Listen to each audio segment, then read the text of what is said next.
Hello and welcome to Prairie Pulse. Coming up later in the show, we'll highlight Master Potter RIchard Bresnahan. But first, Matt Olien got a chance to sit down with Tracy Potter about his new book.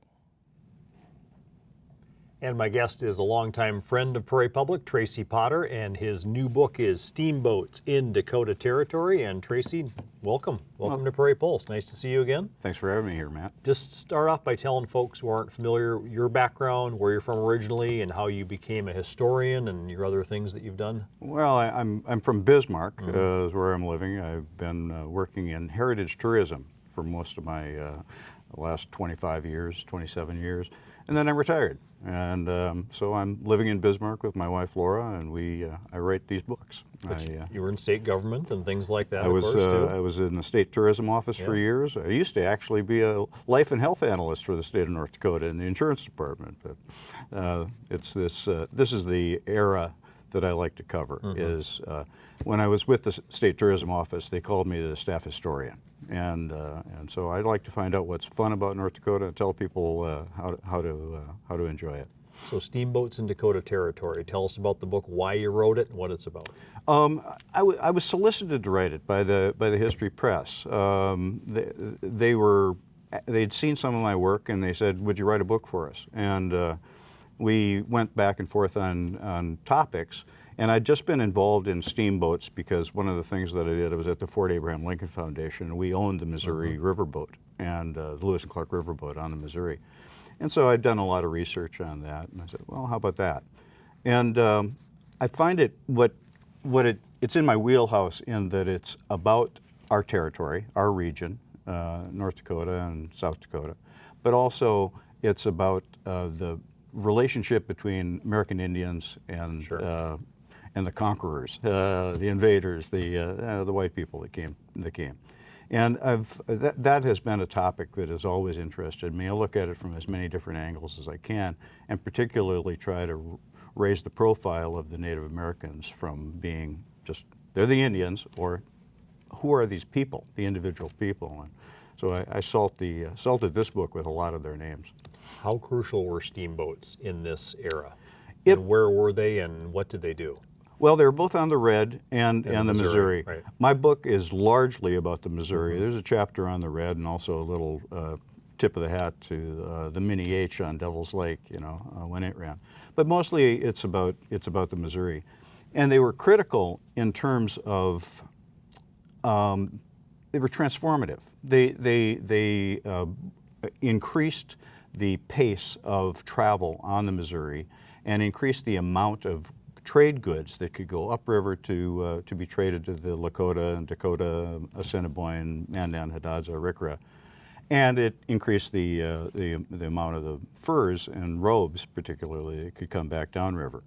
The Missouri is a harsh mistress. To travel the Missouri in a keel boat would take many, many months, and you have to make sure that you're doing it at the right rises. When does the river rise, or when and it's Missouri rises in April with the first snow melt, and then it rises again in June when the mountain snow is melt. And steamboats, if they were calculating and they were fast enough, they could take advantage of both of those, and they could push well into Montana. And what years are we talking about in the book that you cover? Well, I always start everything on the Bering Straits 15,000 years ago, but not exactly in this case. But I do like to talk about Lewis and Clark, even prior to Lewis and Clark, the trade relations with the native peoples that were here, and the native peoples themselves in their interactions. But then the steamboats don't arrive until 1831. Okay. The first one that gets here is called the Yellowstone, and it was named, as I say, with a hope that it would reach the Yellowstone, and it eventually did. What impact did this have on the territory eventually, going toward statehood and the commerce and the growth of the area? It was, well, I look at it from the Native American perspective. Let's say this. At first, it accelerates the pace of trade. And so, more trade goods are reaching the Indian nations. They're reacting to that in different ways and at different times. In the 1830s, it's all kind of a peaceful coexistence. 1840s and 50s, that's when it really reaches its height. But in the late 1850s and into the 1860s, you know, there's a conflict with particularly the Lakota, Dakota nations and the United States government. And so it starts out as a matter of commerce, and then it becomes a floating platform to bring up howitzers and soldiers, and in the end, it serves as the vehicle for confining many of the native peoples. And so you'll see Sitting Bull is as a prisoner riding with Grant Marsh on the far west riverboat. That was my next question, impact on Native Americans, which of course you answered. And as with many things in the territory at that time, it was not good eventually. No, it's not. And of course there's a chapter in the book on the St. Peter's. And the St. Peter's is probably the most chilling impact that a steamboat had on the native peoples. That's because it brought smallpox. Okay. And the 1837 smallpox epidemic is clearly not just accidental. I mean, it is accidental in that no one was intentionally doing it, but the pursuit of profit led people who should know better to continue to bring that steamboat right up into the heart of the Mandan Hidatsa Nation, where 90% mortality rates were the result. And so it has all of these elements. Steamboats don't do anything that wouldn't happen otherwise, but they accelerated it, including the steamboats on both the Red and the Missouri were used to facilitate railroad traffic. The first railroad engine that reaches Winnipeg is taken there on a steamboat that comes out of the Red Lake River and up the Red and goes into Winnipeg. And that railroad engine is then used to complete the rail lines that doom steamboats on the Red. The Northern Pacific, when it reaches Bismarck, it's not actually reaching Bismarck. The rails are coming out of Bismarck. They called it the crossing at the time, brought there by steamboats, and they meet. So the steamboats carried with them the seeds of their own destruction, their own irrelevance. Right? They helped facilitate the development of our area, the settling of our area, and then became irrelevant because the railroads took over the job. Now you talk about some colorful characters in this era that had to do with steamboats. Can you tell us about a couple, three of them? Yeah, probably I spend more ink on Joseph LaBarge than anybody, and he's quite a character. He grows up in the steamboat business. He's on his first assignment when he's like a 19-year-old boy. His boat is struck with cholera, and all the hands are dying. The captain of the boat has to go get a reserve crew, and so this young man is left in charge of his boat. He is quarantined by the locals who won't let him. They tell him, "You've got to get your boat out of here. You can't be around here with cholera," and so he has to get up steam and run it himself. And he continues from this is the 1830s. He continues all the way into the 1880s as a riverboat captain. He has many incidences with native peoples, good and bad. But he typically is more understanding, and of course we're reading it in his words, and he's very understanding of himself. One of his great things was Black Robe. The priest, the Catholic priest who was so, Father de Smet, who was so well liked by the Indians.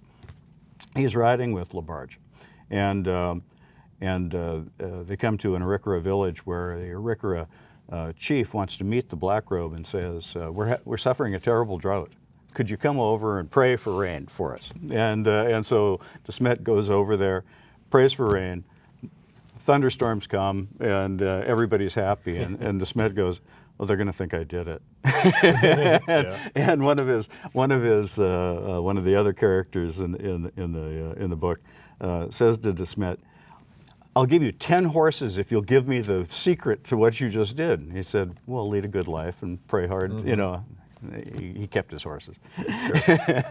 You talk about Bismarck and Yankton. Those two cities were really impacted by this, right? Yes, Tell us about that. Yeah, they were, and they both became ports on the Missouri River, and they were ports because the railroads reached there and then stopped. Bismarck is the easy one to see because the Panic of 1873. They both reach in 1872-3 in that era, but then there's this financial panic that stops railroad construction. And so if that's the case, there are people living in Montana, there are furs to be harvested up the Yellowstone River and farther. As the rails stop, the steamboat has to be the action. And so they become port cities, and both of them are significant. They compete for business, and at first, Yankton is successful because it's a little more settled. It was settled earlier than Bismarck, and Bismarck was known as the wickedest city in America in the early 1870s. There were murders, there were shootings, there were and so Yankton was a better place to live at the time. But as Bismarck became settled, Bismarck had a broader reach. They were kind of a horse apiece for the Black Hills, but Bismarck could reach Fort Benton and into Missouri, into Montana, and up the Missouri much better, and so it succeeded in that. And then, of course, I talk about the theft of the capital from Yankton and how Bismarck became the capital of Dakota. Dakota, yeah. Your first chapter is called An Ancient Mall of America. What does that mean? This is something that I can't even remember where it first became something in my head, but it was clear. Those 5 villages of the Mandan Hidatsa and the Mandan Hidatsa, particularly Arikara and their own villages, they had agricultural surpluses, and they were at a frontier of both the frontier of the horse coming into our region from the southwest and the gun coming into our region from the northeast. And there at that, they would meet. A settled city where people can know that they're going to be able to trade for goods. They became trading centers. And so that's why I say a mall of America. Okay. Can you read a portion of the book, a paragraph or two, something like that? I'd be glad to. Might be maybe I'll get to the back, okay, where we're concluding on it.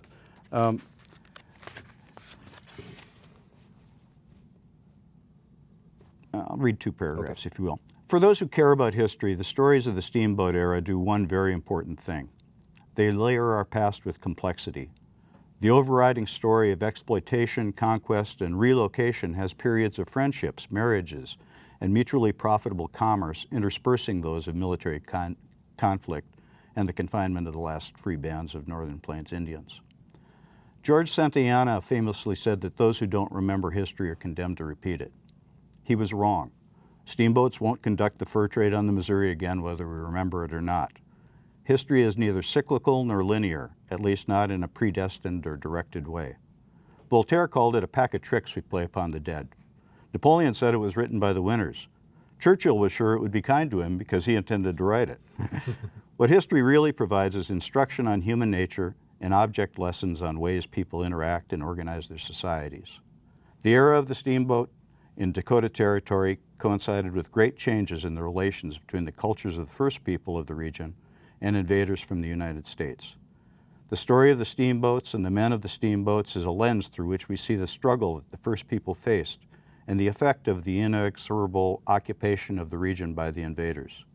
We see the Indian villages reduced in number and the pioneer towns of Dakota develop.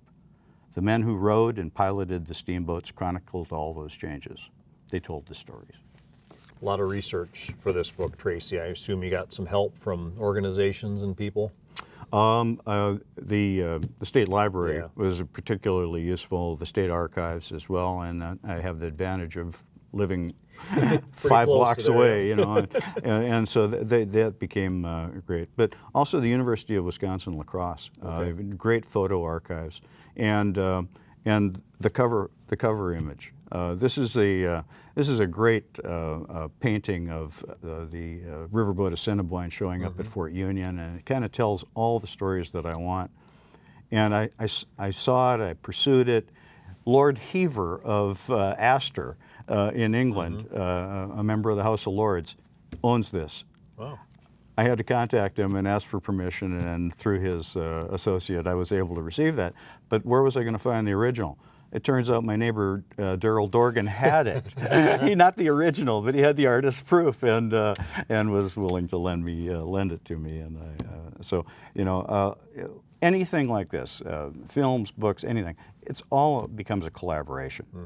And I'm very thankful that people were able to collaborate with me. What's been the reaction to the book so far? Boy, I've had really positive reactions. Just the other night, a guy had sold a book at a street fair, saw me again, and he goes, I thought it was going to be about steamboats, but it was really tense. I go, tense? Yeah. He says, the tension in the relations between the native peoples. He said, you taught me a lot. And that's the kind of thing that makes me feel good in my old age. You may have answered this already, but when essentially do the steamboats end? When does the era really kind of end? The final blow, according to a historian, was when the railroads reached Helena. Okay. That was 1887. But there were still steamboats on the Red up till 1910 or 1912. And really what they were doing at that point was no longer vast cross-country stuff. It was those cities that were as yet unconnected by rails in our networks would reach that. And it really dies as the internal combustion engine and automobiles put an end to it. Quick, we have a minute and a half left. Why was Dakota Territory divided the way it was? Do you know, Tracy? Into North and South Dakota? North and South, and not down the middle or some other ways. There's been a lot of political people that have asked that question. Yes, you know, East Dakota is a lot different from West Dakota. No, I think it had to do with the railroads. Yeah. You know, the Northern Pacific were the big dog in politics and economics at that time, and they preferred to have their own state up here. Mm-hmm. Do you find, Tracy, there's a lot of people in North Dakota that just don't know about things like this, steamboats on the Red in Missouri, or people more educated than you think about our history? There are people who know a lot more than I do about the steamboats, and I relied on them. But yes, I think a lot of people don't pay much attention to our history, our past. But as people get older, they seem to be more interested in it all the time. I do find that. Yeah. Where can people get the book, purchase it? What are some sites they can go to, or bookstores? It's at Barnes & Noble. It's at Zambro's here in Fargo. It's at the Heritage Center in Bismarck, the Lewis and Clark Interpretive Center. It's generally available. And they can buy it online, and there's even an ebook associated with it. So. Okay. The book is Steamboats in Dakota Territory, and my guest has been Tracy Potter. Thanks, good seeing you again. Thanks, Matt. Stay tuned for more.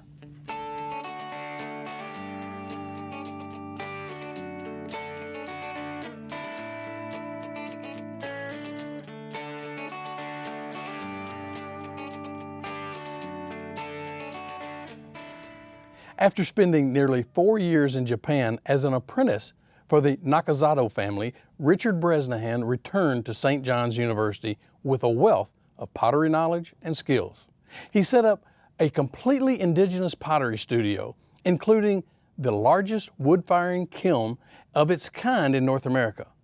We recently visited with RIchard about his pottery and philosophies.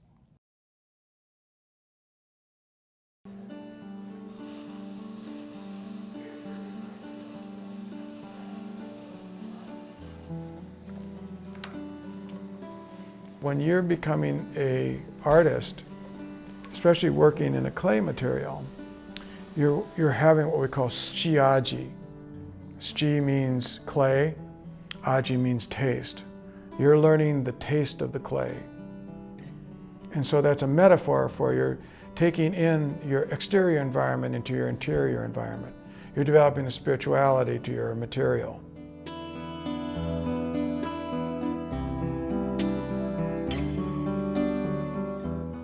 I went to high school here at St. John's Prep School in 1968, and then in 1972 started here at the university. My art history teacher, Sister Johanna Becker, was working on major research in Japan, especially the ancient Karatsu ceramics. And then I left for an apprenticeship in Japan in 1975. My first 3 months in Japan, I didn't even get on the potter's wheel. The first 3 months were then learning how to wash ashes to make glazes. That kind of step-by-step process of learning provided me with the foundation so that after 3.5 years of throwing and kiln building, here was a methodology that was taught to an individual saying, oh, I can do this. I have been given the skill sets that I can humanely do this myself. Or I can teach this to young people that this is a very efficient but also a humane way of working. Thank you. When I returned back from Japan in 1979, Father Michael asked me, what can St. John's do for you? I described the idea of setting up a clay program that had not been done in any universities in the United States, where that we'd only work in indigenous systems, working only with natural materials found in the area. And we would develop a clay program working with local materials and wood firing. And at that time in 1979, there were only around 8 operating wood kilns in North America. I was guessing that there might be materials here.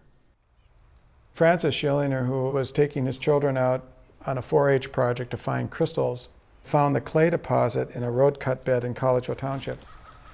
So I go up to Father Michael Blecker in the president's office and I say, Father Michael, I found a clay deposit and they're going to be digging the clay deposit out in the next season, but it's the most beautiful clay, and I want to dig enough clay for St. John's for 300 years of clay making. And he turns in his chair and he looks at me and says, Richard, in 1,500 years of Benedictine history, 300 years is not all that long.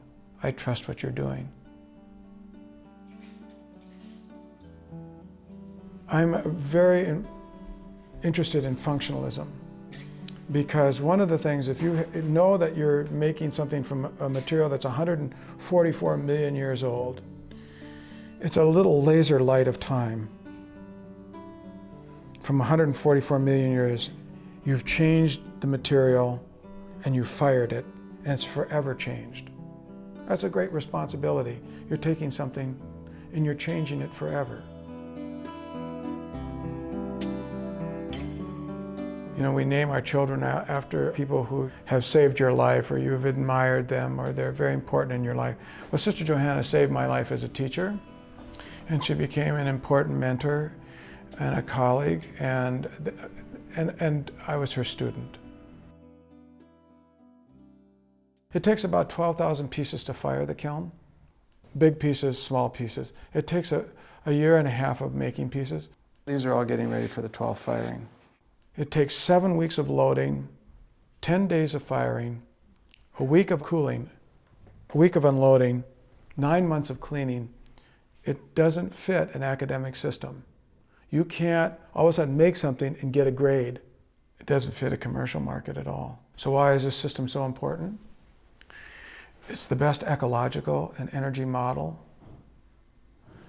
and it's the best community building model for culture. Because it takes 45 people to fire this kiln and 5 cooks who are cooking meals. My wife Colette organizes all the chefs so that sometimes we have 300 people for dinner here during the firing, because they're coming to see this and they want to be here to help.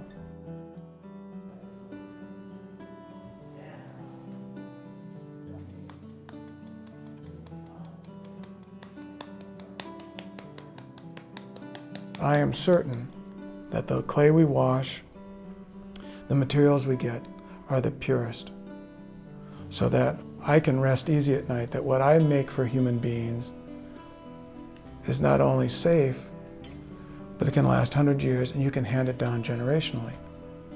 That means something.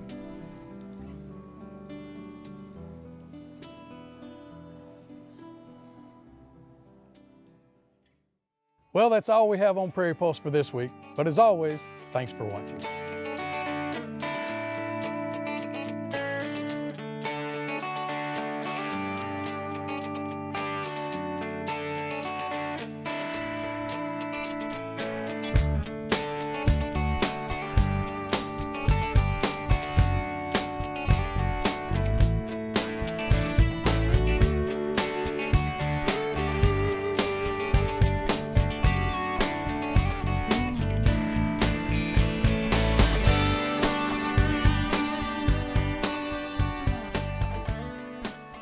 Funding for Minnesota Legacy programs are provided by a grant from the Minnesota Arts and Cultural Heritage Fund, with money from the vote of the people of Minnesota on November 4th, 2008. And by the members of Prairie Public.